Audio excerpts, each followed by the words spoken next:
Dieu a tant aimé le monde qu'il a donné son Fils unique. Il a donné son Fils non seulement afin qu'il vive parmi les hommes, porte leurs péchés et meure à leur place, mais encore pour qu'il se solidarise avec les besoins, les intérêts de l'humanité.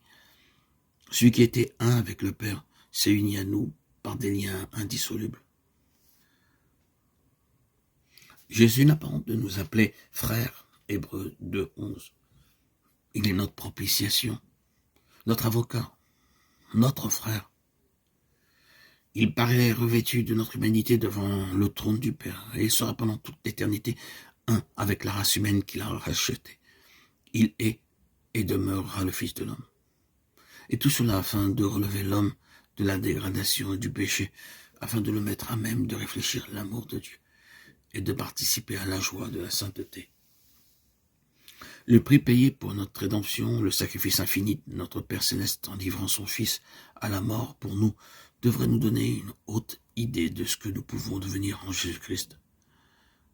Quand il est donné à Jean, l'apôtre inspiré, de contempler la hauteur, la profondeur et la largeur de l'amour du Père envers l'humanité expirante, il est si rempli de sentiments d'adoration et de respect que dans l'impuissance où il se trouve d'exprimer l'intensité et la tendresse de cet amour, il s'écrie « Voyez quel amour le Père nous a témoigné pour que nous soyons appelés enfants de Dieu. » 1 Jean 3:1.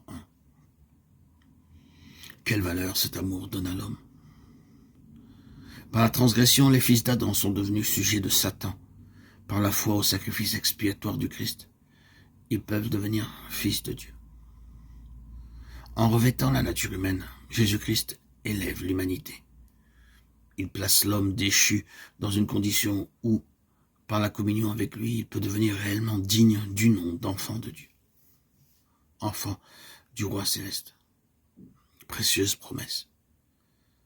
Thème inépuisable de méditation. Amour insondable de Dieu pour un monde qui ne l'aimait pas. Un tel amour est sans exemple. Il surpasse celui d'une mère pour son enfant égaré. Sa contemplation subjugue l'âme et rend les pensées captives de la volonté divine. Plus nous étudions le caractère de Dieu à la lumière de la croix, plus nous y découvrons de clémence et de tendresse. Mieux, nous voyons la miséricorde unie à l'équité et à la justice, et plus nous discernons les preuves d'un amour et d'une compassion infinie. Ce n'est pas à cause de la propitiation faite par son Fils que le Père nous aime. C'est parce qu'il nous aime qu'il a pourvu à cette propitiation.